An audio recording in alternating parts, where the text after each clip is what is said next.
Hi friends, welcome back my channel. ரொம்ப நாள் கழித்து ஒரு லாங் வீடியோவில் உங்களை சந்திக்கிறதுல ரொம்ப ரொம்ப சந்தோஷம். நிறைய பேர் என் சிஸ்டர் லாங் வீடியோ போடுறதே இல்லைன்றீங்க. இல்லை, டைம் இல்லைன்றதும் சொல்லலாம். இன்னும் சில காரணங்களும் இருக்குது.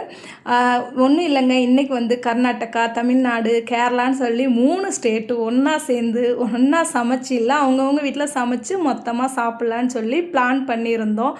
ஏன்னா ஃபேமிலியை மிஸ் பண்ணுற டயத்தில் எல்லாம் இந்த மாதிரி ஒன்று சேர்ந்து சாப்பிட்டு இது அதாவது வெள்ளைச்சோளம் அதுலேயே அந்த பொண்ணு சூப்பராக சப்பாத்தி பண்ணியிருக்காங்க. பார்க்கவே சூப்பராக இருக்குல்ல. அதே மாதிரி சாஃப்டாகவும் இருக்கும். அதே மாதிரி கோதுமாவிலேயே நார்மல் சப்பாத்தி இல்லைங்க, பேப்பரை விட ரொம்ப லேசாக இருக்கும். அது மாதிரி முந்திரி பழம். அந்த பொண்ணு ஃபுல் வெஜிடேரியன். அதனால் அந்த பொண்ணுக்கு மட்டும் முந்திரி இருக்குல்ல, அதில் குழம்பு வச்சு கிரேவி எடுத்திருக்காங்க. ஸ்வீட்டு ஆளுக்கு ஒரு 3 ஐட்டம்னு பிரிச்சுக்கிட்டு செஞ்சுட்டு எங்கள் வீட்டில் மொத்தமாக வச்சு சாப்பிட்லான்னு சொல்லிட்டு எடுத்துகிட்டு கிளம்பிட்டோம். இந்த மாதிரி நம்ம மைண்டு கொஞ்சம் கஷ்டமாக இருக்குது. ஃபேமிலியை மிஸ் பண்ணுற டயத்தில் இந்த மாதிரி ஒன்று கூடி சாப்பிட்றப்போ நம்மளும் ஃபேமிலியை மிஸ் பண்ண மாட்டோம். கொஞ்சம் மைண்டும் ரிலீஃபாக இருக்கும். ஏன்னா அவங்களும் டியூட்டின்ட்டு எப்போ பாரு வேலை பார்த்துட்டே இருக்கவங்களுக்கு நம்ம எல்லாம் ஃப்ரெண்ட்ஸாக ஒன்றா சேர்ந்து சாப்பிட்றது அவ்வளோ சந்தோஷம். பார்த்திங்களா, இது 3 ஸ்டேட்டோட சாப்பாடு. மட்டை அரிசி கேரளா, சிஸ்டர் எடுத்துகிட்டு வந்தது நம்ம ஊர் வெள்ளை சாப்பாடு தான். இது கர்நாடகா சப்பாத்தி, அதே மாதிரி சோள ரொட்டி அப்படின்னு சொன்னாங்க. நம்ம வெள்ளைச்சோளம்ல அதுதான் சாஃப்ட்டு, அவ்வளோ சாஃப்டாக இருந்துச்சு. Next Kerala special mutton gravy. நம்ம ஊர் ரசங்க, தமிழ்நாடுனாலே ரசம் தானே. சிக்கன் 65. அப்புறம் கேரளா ஸ்பெஷல் மீன் வறுவல், தேங்காய் எண்ணெயிலேயே வறுத்துருக்காங்க. செம்ம டேஸ்ட்டாக இருந்துச்சு. அதே மாதிரி சேமியா பாயாசம், அது முந்திரி குழம்பு. இத்தனையும் இன்றைக்கி எல்லோரும் மொத்தமாக உட்காந்து சாப்பிட போகிறோம். அவங்கவுங்க வீட்டிலேருந்து எடுத்துகிட்டு வந்தாலும் மொத்தமாக வச்சு இத்தனை ஐட்டத்தையும் சாப்பிட்றப்போ மனசுக்கு நிறைவாக இருக்கும்ல.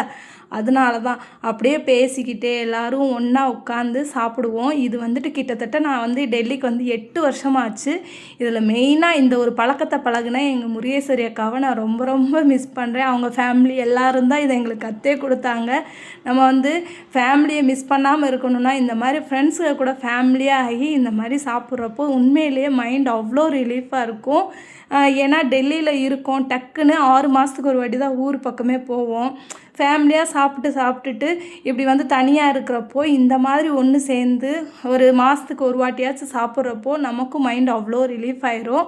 இந்த மாதிரி எல்லாம் ஃப்ரெண்ட்ஷிப்பு எங்கே போனாலும் கிடைக்கவே மாட்டாங்க. வேறு யூனிட்டில் கூட இந்த மாதிரி கிடைப்பாங்களான்னு தெரியாது.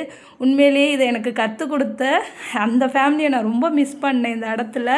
ஏன்னா எல்லா தடவையும் நாங்கள் ஒரு 4 ஃபேமிலியாக சேர்ந்து தான் சாப்பிட்ருக்கோம். இப்போ அவங்க மட்டும்தான் மிஸ்ஸிங் ஆகிட்டாங்க.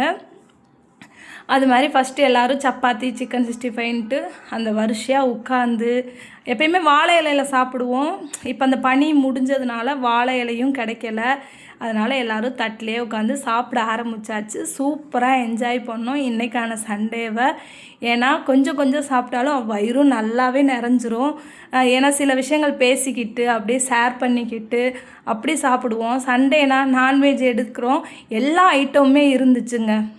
சிக்கன், மட்டன், ஃபிஷ்ஷுன்னு சொல்லிட்டு எல்லா ஐட்டத்தையும் ஒரு கட்டியாச்சு. சாப்பாடு அவ்வளோ சூப்பராக இருந்துச்சு. நீங்களும் இந்த மாதிரி உங்கள் ஃப்ரெண்ட்ஸ் கூட மந்த்லி 1 டைம் ஆச்சும் டைம் ஸ்பெண்ட் பண்ணுங்கள். அது மாதிரி வேலைகளை எல்லாத்தையுமே பிரித்து செஞ்சுக்குவோம். சாப்பிட்டு முடிச்சுட்டு எல்லோரும் பாத்திரங்களையும் தேய்ச்சி வச்சுட்டு தான் போவாங்க. அப்போ தான் அது திருப்பி நம்ம ஒன்று சேர்ந்து செய்கிறப்போ எந்த ஒரு பிரச்சனையும் இல்லாமல் சுமூகமாக இருக்கும். அதனால தான், ஏன்னா ஃப்ரெண்ட்ஷிப்பில் சண்டேன்ற ஒன்று வந்துடவே கூடாது, மனக்கசப்பும் வந்துடவே கூடாது. அதுக்காக தான் அவங்கவுங்க வேலையை அவங்கவுங்க நிறந்து செஞ்சு ஷேர் பண்ணி இருந்துக்குவோம்.